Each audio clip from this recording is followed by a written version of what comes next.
16th note triplets simply mean that you're playing twice as fast as your 8th note triplets. They're also called sextuplets because you are playing 6 notes to every beat. Now this is what you hear the shred guitar players playing, and when you have your 3-note per string layouts, it just really works well. And triplets are a great way to provide that enthusiasm in your playing. Listen to the accompanying jam track, which just shows the feel here. The accented notes are the slow tempo of 59. Play along. 1, 2, 3, 4. 1, 2, 3, 4. Now we're going.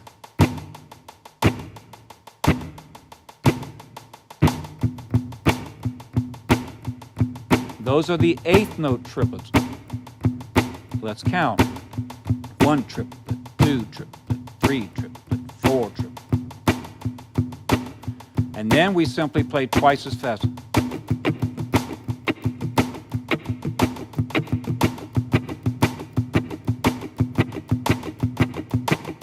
I used both picking schemes, and I went down, up, down, up, down, up for the first time on the 16th note triplets. Then I went to down, up, down, down, up, down, down, up, down. Okay. Now, there's no sense in trying to play these against some of our faster tempo grooves. We're going to go down to our very slow jam track. Just an E blues, very slow. Your grid is 1 triplet, 2 triplet, 3 triplet, 4 triplet. Here are your 8th note triplets. Let's play a little chord thing. You can use any of your picking schemes, all down strokes, or down, up, down, down. That feels real nice. Or you can strict alternate picking.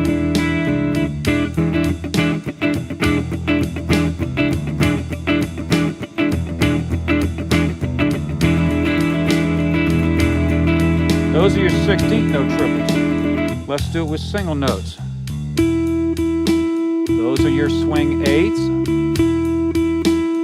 Let's count. 1, let 2, let 3, let 4, right? 1. Let's do the 8th note triplets. 1 triplet, 2 triplet, 3 triplet, 4 triplet. 16th notes.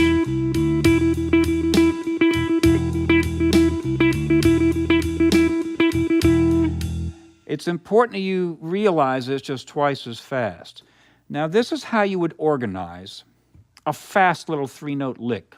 I've seen students come in and they can be pretty much in the pocket on a slow blues like this through 8th note triplets. But as soon as they start to play some faster figures, it loses the groove. It's because they don't understand or hear that 16th note subdivision.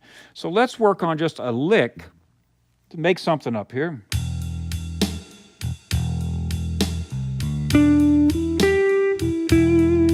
We've got 1, let 2, let 3. Now if I go, that's 8th note triplets.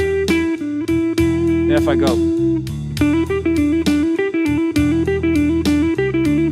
do you see how it's still in the pocket? I went up to the 16th note triplets. Okay?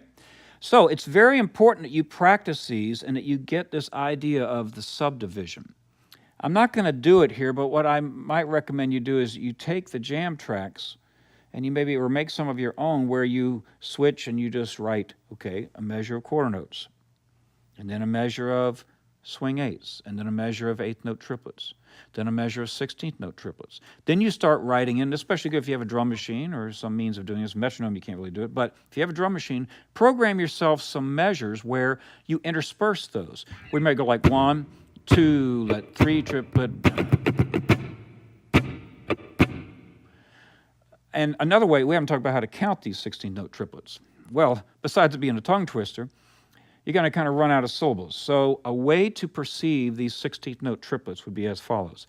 Everything we've been doing has been in common or 4/4 time. We counted 1, 2, 3, 4. Then we used syllables like trip and let for our subdivisions of each third of a beat, correct? If you have these 16th note triplets, you can think in terms of 8/8, meaning this. If I think of 4/4 time as 8/8, that means that I'm subdividing the 4 beats into 8 symmetrical sections, okay? 8 evenly divided groups. Now that would be back to the straight eighth feel. But if I look at this and assign the eighth note as one beat, I then have 1 triplet, 2 triplet, 3 triplet, 4 triplet, 5 triplet, 6 triplet, 7 triplet, 8 triplet. That's the same as going at this time. 1, 2, 3, 4. It's the same as me taking each beat and subdividing it into 6 equal parts. I hope you understand what I just said. Because I can remember early on here at True Fire, we used to be called Notes on Call, and we started off doing the audio components for the lessons that appeared in the back of Guitar Player magazine. And Jesse Gress, the great player and great transcriber, would transcribe some of these slow blues licks, different great players in slow blues vein. And he would have these 16th note triplets and all kind of really complicated rhythms.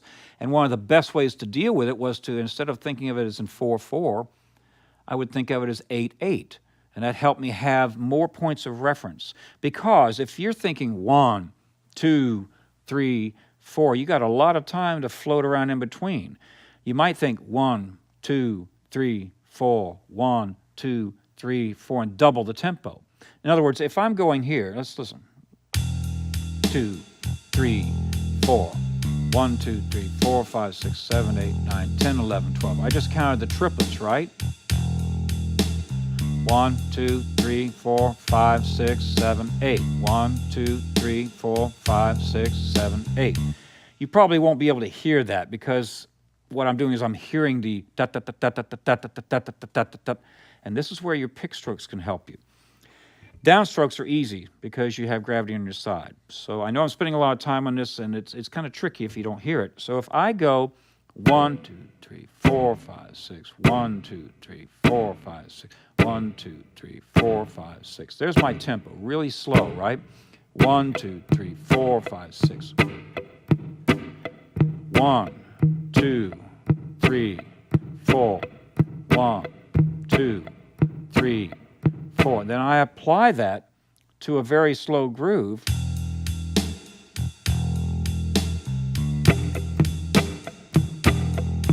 I've got 1, 2, 3, 4. So I've got the beat right there, the quarter notes, right? But then when I go to 16th note triple,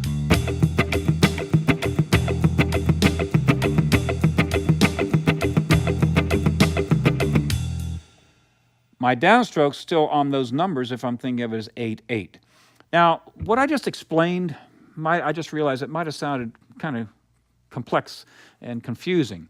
But as we get into some of these rhythms, and as you study your rhythms, you'll be able to feel these 16th note figures. I think the bottom line on this lesson is for you to clearly understand that when you play a faster lick in a triplet feel, you're probably, most likely, going to go to 16th note triplets. So make sure that you're not losing the groove on that. Let's just finish this lesson off like this.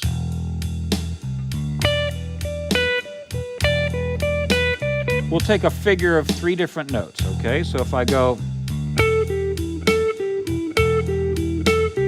1 triplet, 2 triplet, 3 triplet, 4 triplet.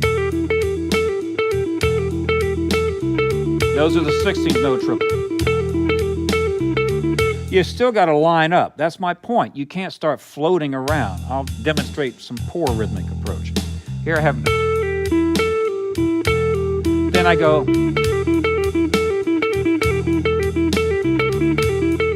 See, I'm floating all over the place. Now, floating, in my opinion, is a term I use when somebody sounds like they don't know what they're doing. And it's obvious they don't know what they're doing. They're not aware of the grid.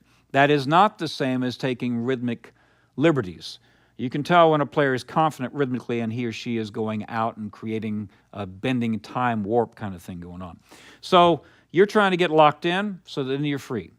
I hope this has not confused you too much on these 16th note triplets. But the next thing we're going to talk about is one of the hippest things you're going to use in your blues and your shuffle playing. They are quarter note triplets.